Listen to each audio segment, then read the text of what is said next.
Hello everybody, welcome back to E8 Football. It's your boy Ethan, and today we are going to do our Champions League predictions for the quarterfinals. Heck yeah. If you guys didn't notice, I have cut my lip a little bit, and it's because I was playing football the other day and I went in for a challenge, and let's just say things didn't go very well. But I'm still here today. I've still got a big bump on my lip, but it's football related. It's all football related, and we're chilling. So we're gonna be here to do our quarterfinal predictions for the Champions League in 2025. And let me just say this right now: my predictions in the round of 16 were god awful. I predicted PSG to lose.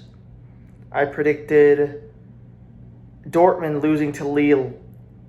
Not a good prediction for me. And let me just say, things did not go well. But I did end up predicting Barcelona winning. I predicted Real Madrid. I predicted Arsenal, Bayern, and Inter. So 5 predictions are in my favor. I'm not saying I'm no genius or anything, but I'm just saying that's pretty good. So today we have a chance to redeem ourselves in terms of, in terms of the predictions for this football league phase, and Champions League returns, guys. I've been waiting for it for quite a while, ever since the international break and all of that stuff, but I'm so happy the Champions League is back. Of course, Manchester United aren't playing in it, but Barcelona still have a chance to win it all, I think. I think they still have a chance to win the quadruple. But we're going to move on to them last. Let's start with our first prediction of the video. We're going to start with PSG versus Aston Villa. This is probably the easiest matchup of the entirety of the quarterfinal, and I will be shocked if PSG do not get past Aston Villa. I'll generally be shocked. I know PSG have pulled some blunders before, like losing to Real Madrid when they had the M&M trio up in the front, and that lost to Manchester United back then in those old ages that are all ancient now. But I feel like PSG, there's no way PSG loses this match. Like, you're playing Aston Villa. They've been a bit shaky in most recent Premier League games. They've lost and drawn and won, but mostly losses and draws in the Premier League.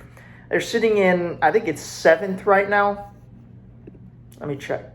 It's 6th. They're sitting in 6th right now, coming off of a 3-game win streak. So it's good for them.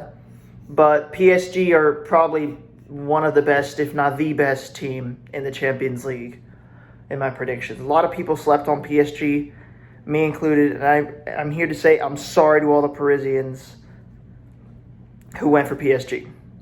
That's a bit of Barça bias going in there against PSG. And I'm sorry to you guys. But if you guys do not beat Aston Villa, then that'll be the upset of the whole tournament right there. PSG beating Aston Villa. I feel like Liverpool, that PSG-Liverpool game, PSG absolutely cooked Liverpool the entire way. Like, should have been 4-0 to PSG after both legs aggregate. But I'll say that for the first leg at Villa Park, well, I'll say first leg it goes 2-1, and then next leg it goes 4-1. They win the game, obviously. If Aston Villa can pull this off, though, this will be an impressive win. And this will be one of the shocks of the Champions League for years to come. Because that's how big I think an upset of this caliber is going to be. This has all the reminders of Japan versus Germany in the World Cup, Germany, Mexico, Argentina, Saudi Arabia, even though I hate saying it. That is the caliber of upset this would be if Aston Villa beat PSG. But I'm going to go PSG. I think they have what it takes to get on to this round and possibly to the final. Next up, the same bracket on the same side, it is Arsenal versus Real Madrid. What an absolutely filthy matchup this is going to be. And not only that, is because both clubs are extremely mid right now. I'm saying it right now. Real Madrid are not the Real Madrid of before. And Arsenal is Arsenal. So both these clubs have something to fight for. And let me just say right now, Arsenal fans, it's not even close. Like, it's not even close. You guys are going to miss Gabriel in this game. And I feel like Real Madrid is just that front three of Mbappe, Vinicius, and Rodrigo. Just too much. I mean, it's going to be Timber versus Vinicius Jr. Saliba, I think, could take on Kylian Mbappe. And what is it? Their other center back against Rodrigo and that garbage excuse of a left back, Calafiori. I just don't see it happening. The only threat I see for Arsenal is Declan Rice, who has been playing very well and would actually do bits in a Real Madrid midfield, and Bukayo Saka, because he is a star boy. I do think Bukayo Saka is one of the most underrated wingers in world football. I think he's easily in the top 5. But I still think Real Madrid win it. And by a bunch of goals as well. I think I'm going to go final aggregate score of 5-3. I think it's going to be a thriller of a matchup. Arsenal at the Emirates is never easy to beat, but neither is Real Madrid at the Santiago Bernabeu. And, yeah, that's what I'm going to go with. I'm going to go with Real Madrid winning and Arsenal crashing out of the Champions League, never going trophyless again.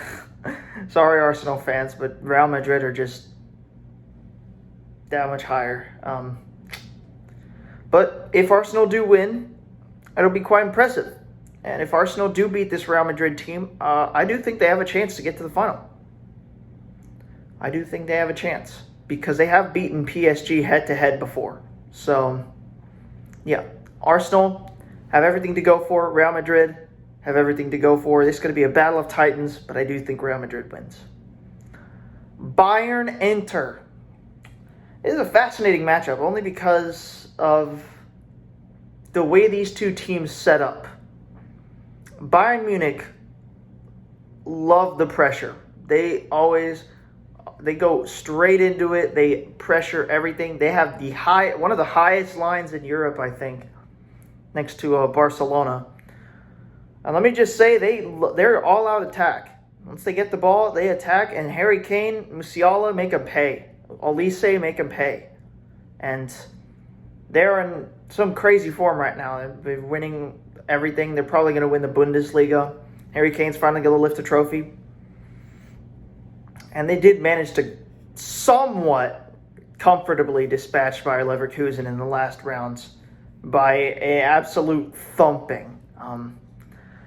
But the thing is, they're going up against Inter, and Inter have a hell of a defense.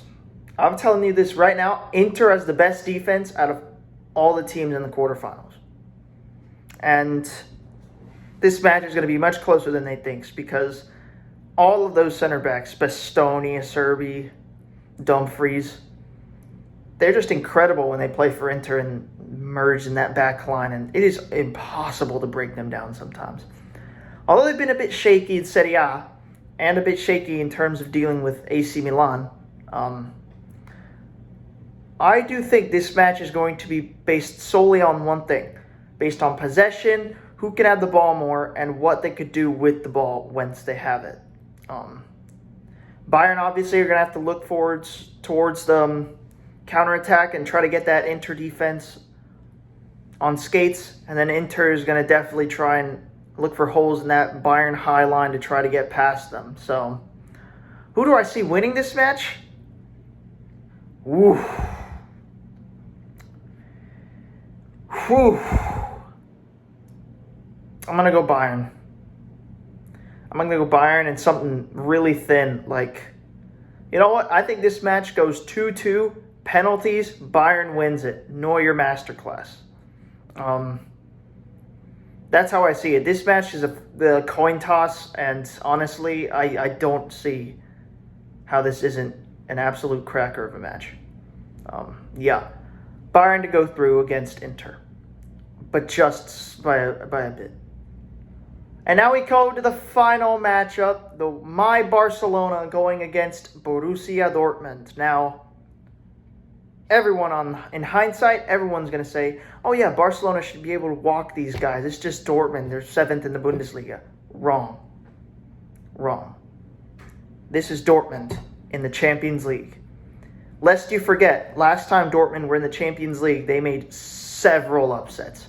Atletico Madrid, PSG, dominated the first half against Real Madrid in the final. And here they are again. So this has all the feels of Dortmund pulling another big upset in terms of Champions League qualification into the semifinal. And Barcelona have been a bit shaky recently in terms of that back. I mean, we did concede a stupid goal to Real Betis, and I'm telling you, this match is going to be closer than what people think. Dortmund in the Champions League play like they are Real Madrid in the Champions League. They play so well in the Champions League. Ignore the Bundesliga, ignore the DFB Pokal, ignore everything. Dortmund in the Champions League is a top team. And they're going to play Barcelona. Now, Barcelona, once again, like I said, they have been probably the best team in the world, dominating again at every landscape, dominating that midfield battle. Pedri has been a shining star on this team.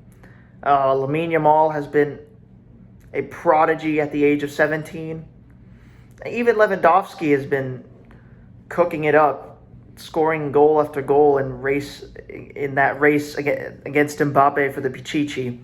And Rafinha, although he's had a few shaky weeks recently, has been one of the best players in the world in terms of like goals and assists per game.